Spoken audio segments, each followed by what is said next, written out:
చేశాం కానీ ఇప్పుడు పరిస్థితి వేరుంది. ప్రతి గింజ కొంటామని అబద్ధం చెప్పడం కరెక్ట్ కాదు అంటారు. ఉన్న విషయం ఫ్రాంక్ గా చెప్తున్నారు.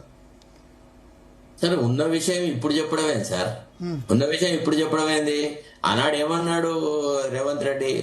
అందరినీ వడ్లు పండించొద్దు, వడ్లు సాగు చేయొద్దని చెప్పి ప్యాడీ సాగును డిస్కరేజ్ చేసి తన ఓన్ ఫామ్ హౌస్ లో మాత్రం ప్యాడీ కల్టివేషన్ చేసేసి ఎక్కువ ధరకు అమ్ముకున్నాడు.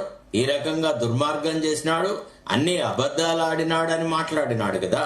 ఇప్పుడు ఏ అనుభవంతో మాట్లాడినాడు? ఎన్నడో పదవి చేపట్టినవాడు కాదు, ఏ బాధ్యత నిర్వహించిన వాడు కాదు, ఏ విషయం మీద అవగాహన లేని వ్యక్తి కదా.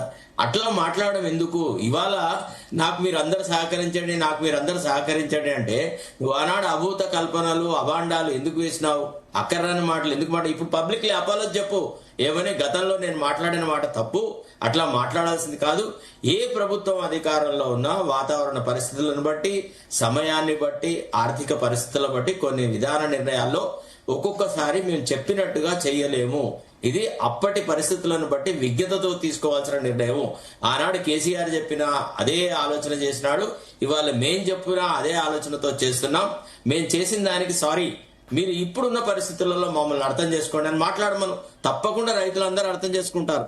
అంటే నేను చేస్తే కరెక్ట్, నువ్వు చేస్తే తప్పు, నువ్వు చేస్తే తప్పు, నేను చేస్తే కరెక్ట్, ఇది కాదు కదా. రాజకీయం మనం చేస్తున్నామా? రాజకీయం వాళ్ళు చేసినారు. ప్యాడీ కల్టివేషన్ విషయంలో, ఎక్స్టెంట్ ఆఫ్ కల్టివేషన్ లో, ఆల్టర్నేటివ్ క్రాప్స్ విషయంలో, అన్నిట్లలో లేని విషయాలనన్నీ ప్రజలకు చెప్పి ఒక రకంగా రైతులను పూర్తిగా మభ్యపెట్టి ప్రతి గింజ, ప్రతి విత్తనం 9వ తారీఖు నాడు సిగ్నేచర్ పెడతా ఎవడు చెప్పమన్నాడు సార్?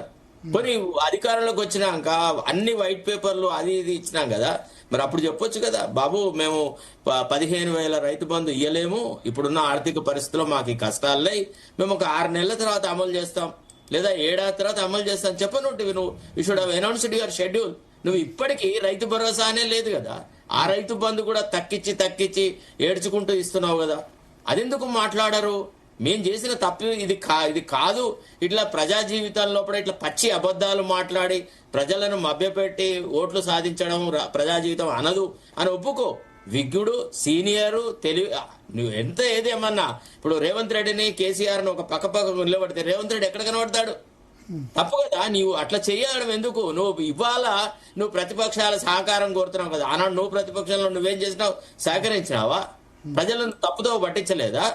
ఇప్పుడు నువ్వు పబ్లిక్లీ చెప్పు, సారీ మేము ఇట్లా చెప్పాల్సింది కాదా అన్నాడు, తెలుసో తెలియక అట్లా మాట్లాడినాం, ఈనాటి పరిస్థితులు ఇట్లా ఉన్నాయి, ఇప్పుడు నేను ప్రతిపక్షాలను ఉన్న సహకారం కోరుతున్నాను, పోయి అడుగు కేసీఆర్ ను పోయి, అయ్యా నువ్వు నేను చెప్పిన తప్పేనయ్యా, నువ్వు కూడా అప్పీల్ చేయి, నా ప్రజలకు రైతులకు అన్యాయం జరగకుండా ఒక ప్రతిపక్ష నాయకుడిగా ప్రభుత్వానికి ఉన్న ఈ ప్రస్తుత పరిస్థితిలో సహాయపడని అడుగు. ఆ రకమైనది అప్పీల్ లేదే. ఎంతసేపు ఎదుటి పక్షం మీద ఎదురు దాడి వేయడము అనేటువంటి ఆలోచన చేస్తే ప్రతిపక్షాల సహకారం ఉండదు sir. You should have give and take attitude in the governance. అది ఎవరైనా అంతే. ప్రతిపక్షంలో ఒక మాట, అధికార పక్షంలో ఒక మాట మాట్లాడుతుంటే కాదు. ఇవాళ రైతు వాతావరణం సరిగా లేకపోతే, వర్షాలు పడకపోతే రైతులు తమంతా తామే అర్థం చేసుకొని కల్టివేషన్ తగ్గిస్తారు. అసలు ఫస్ట్ ఆఫ్ ఆల్ నాకు ఒకటి అనిపిస్తుంది, వర్షాలు బాగాలేకపోతే మరి ఇప్పుడు సన్న బియ్యానికి మళ్ళీ డిమాండ్ పెరుగుతుంది. సన్న బియ్యానికి సరే, దొడ్డు బియ్యం కాదు కానీ దేశవ్యాప్తంగా తక్కువ వర్షాలు ఉంటే ఆ డిమాండ్ అయితే పెరుగుతుంది కదా. ఒక్క నిమిషం I was just to complete particular statement. మీరు సడన్ గా నన్ను మధ్యలో ఆగారు. ఇప్పుడు ఏంటంటే రైతులు కల్టివేషన్ చేయకుండా నువ్వు ఆల్రెడీ ఒక స్పీడ్ బ్రేకర్ పెట్టావు కదా, రైతు బంధు ఇవ్వట్లేదు కదా. ఇప్పుడు గత 3 సంవత్సరాల నుంచి రైతు బంధు ఇవ్వకపోవడానికి కారణము మేబీ నిగూఢంగా ఈ ఆలోచన ఉండింటది.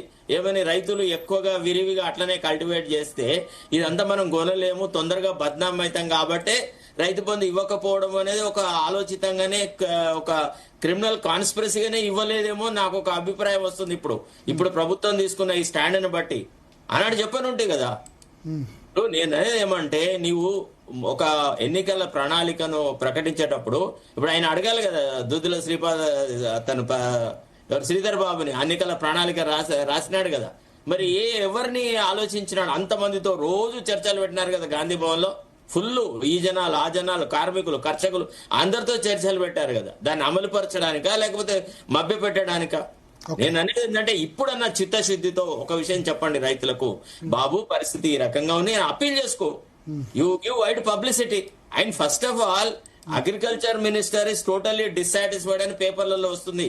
ఏమని, ఈ శాఖను మేనేజ్ చేయడం నా వల్ల అవ్వట్లేదు, రైతులు నన్ను ఎక్కడ పోతే అక్కడ నిలదీస్తున్నారు, రైతు బంధు ఇవ్వకుండా ఈ శాఖ నాకు అవసరం లేదు, దయచేసి నన్ను శాఖ మార్చమని అడుగుతున్నారు అని చెప్పేసి పేపర్లలో చాలా చోట్ల వచ్చింది. ఆయన కూడా తన దగ్గర వాళ్ళతో చాలా సార్లు అంటున్నాడు, రేవంత్ రెడ్డి వ్యవసాయం విషయంలో తీసుకునే నిర్ణయాలంతా అదో రకంగా ఉందబ్బా, అసలు నాతో కూడా మాట్లాడిన పరిస్థితులు కూడా ఏం లేవు, ఆయన ఏదో డిక్లేర్ చేస్తాడు, దాన్ని మనం అమలు చేయాలంటే కష్టం అవుతుందని ఆయన తన అనునాయాలతో మాట్లాడుతున్నాడు. మీరు క్లారిటీ ఇవ్వండి position, you appeal to the people, we will also cooperate. ప్రతిసారి వీళ్ళ కష్టాలు వచ్చినప్పుడు మనం ఆదుకోవాలనడం ఎందుకండి?